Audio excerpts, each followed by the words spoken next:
Donnie and Dolly, the team is supported by ableauctions.ca. Closing your business? We can help.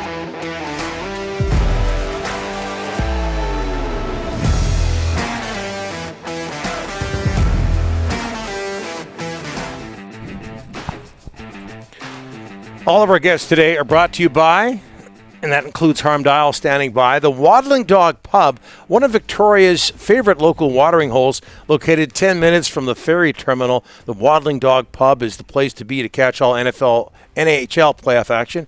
Catch the NFL there as well. With spring finally here, the Waddling Dog is excited to open their heated, dog-friendly patio. Don't miss their fully stocked liquor store and 30-room boutique hotel attached. Countless reasons to come, sit, and stay. Kind of sounds like you're talking to a dog. Come, sit, and stay at the Waddling Dog. Mike and Tawasin, Delaney's OK Tire and Langley inbox, just before we get to Harm. Great bear movie, The Edge. You see that? I've never seen Very good. I believe it's the one with Anthony Hopkins. Oh, a bear movie, right. Yeah. Oh, yeah, I have seen that. Bad News Bears and the okay, now I get it. Okay, yeah, because we brought up Bad News Bears. That's it. I didn't understand. Anthony Hopkins. Yeah, I saw that. Alec Baldwin. Very good movie. And Elle Macpherson. Who? I believe it was filmed around here. You don't care, do you, Ryan? Well, what was the Leonardo DiCaprio one recently? No, that was they were in the woods in the Revenant? mountains there. Remnant. No, Revenant, I think, right? No, Remnant. No. Revenant is something else, I think. What is it? That was a Red Shoe Diary movie. The Remnants in Remnants, not starring Elle Macpherson. That was it. When the bear came right at him, it was a good scene. Yeah, but that wasn't centered around a bear, though. No. Right? No, I guess I wouldn't call it a bear movie. The Remnants. But the big scene was the bear coming at him, and it was a good scene. A lot of good scenes in that movie. Winnie the Pooh. Yeah. I never got into Winnie the Pooh. Well, okay. I don't think you pick it up now at this point in your life. No, probably not. I don't think I'm going to hear you come in and go, I just binged Winnie the Pooh last night. Pooh. I do know this. Winnie the Pooh, named after the city of Winnipeg. Look it up. And with that, we bring in from The Athletic. No, Harm just hung up, actually. He's not, I wouldn't blame him. Harm Dayal. How are you, sir? Wrong station. I'm doing very well. How are you guys? Oh, very good. Very good. Wow. Wow, you're a rock star. You got the handheld mic and everything. I'm liking this. Look. I had to for the professional setup for you guys. Thanks so much, Harm. Where were you in '94? Because it's the 28th wasn't anniversary. Born. What are you talking about? I don't know. I don't know. Does he look like he was there in '94? Come on, man. I was minus 6 years old. Okay. Thank you. All right. Thank you. And with that, we end this interview. Man. Yeah. Okay. Harm, you've written an article in The Athletic. Excellent article, as always. 10 targets to improve the Canucks sandpaper. Jim Rutherford has gone on record, same with Patrick Allvin, is talking about there has to be a way to improve the Canucks sandpaper. Grit, toughness, whatever you want to call it. You listed 10 players in the article. Which one or two do you think would be the most effective, most sensible additions? I know Andrew Kopp is number one in your list. Yeah, Andrew Kopp sort of sticks out. The only reservation I have with him is the potential cost, right? He's had a terrific playoff run with the New York Rangers. I think he had 32 points in 36 games combined between the regular season and the postseason. But if you can land a piece like Kopp for the right price, he's just a Swiss Army knife type player where he can play any spot, any part of your lineup. And he's strong defensively. He's a big, heavy body, really effective on the forecheck. And he's also got some scoring touch. He's greasy in and around the net. So you know that when checking gets tight and there isn't a lot of speed or a lot of time and space through the neutral zone, he's the sort of player that can fight for chances in the really gritty areas. Now, beyond Kopp, if you're looking for a more cost-effective way to add sandpaper, I really like the potential for adding a piece like Curtis Lazar. Lazar, of course, from BC. And I think he checks off so many boxes that the Canucks could be looking for in a potential fourth-line center. For starters, he's a right-shot centerman, which the Canucks did not have last season, was a big issue for them. And Lazar, he's improved on his faceoffs considerably. He was a regular contributor to a very good Bruins penalty kill.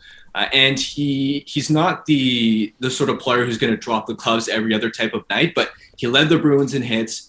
He's, again, also really good on the forecheck and makes it difficult for opponents to break the puck out, which I think would be a good fit under Bruce Boudreau, because Boudreau likes to play an up-tempo forechecking style, and so he'd be a great fit there. Also, if you're looking for more of an enforcer type, Nick Delorier.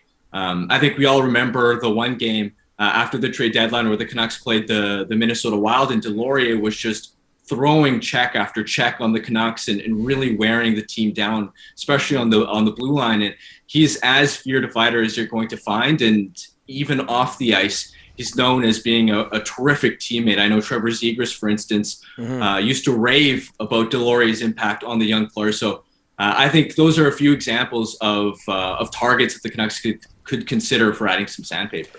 Well, okay, you talked all about forwards there, but what about the blue line? Do they have enough sandpaper, guys on the back end that can, or do they need more on the back end?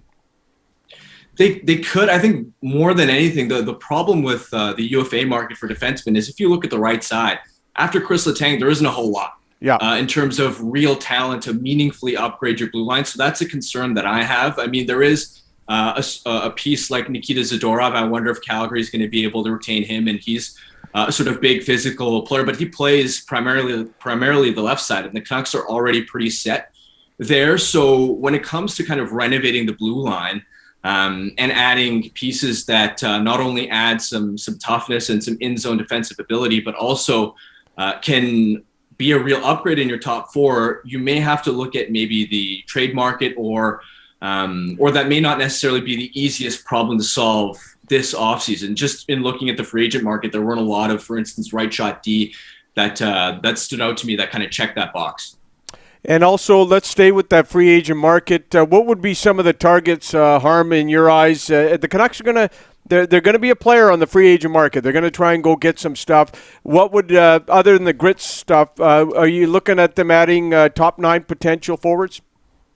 Yeah, I'm going to be really interested to see if they look at the possibility of, let's say, if they're going to move a JT Miller or a Brock Besser and recuperate assets that way. Do they feel more confident doing that knowing that there are potential top 9 forwards available in free agency? I mentioned Kopp. I think, again, he checks off so many pieces, so many boxes as a versatile piece that can play wing, he can play center, he can score. He's really good defensively. Back in Winnipeg, he used to play on their checking line for so many years, and he adds that physical presence. So I wonder if they would consider an Andrew Kopp. If you're looking at other second, third line type pieces, Andre Palat is as experienced as they get. He is a little bit on the older side, though, 31, so you have to be careful with the term there. But if you're talking about also improving the accountability and the culture of your organization, Palat's a winner. He is a reliable all-around winger, can add secondary scoring, and has that championship pedigree. So I wonder if he's the type of player that they would target.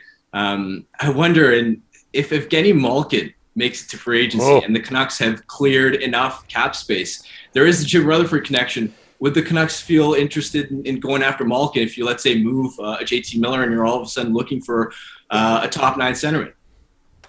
He's 35. He's 35. That would be interesting. You've also written or co-written an article in The Athletic, Harm, on Bowen Byram. What stood out for you when you were coming up with this article in terms of what Bowen is? There's personal issues there, there's health issues there, and also some resounding success. What stood out for you for this former Vancouver Giant?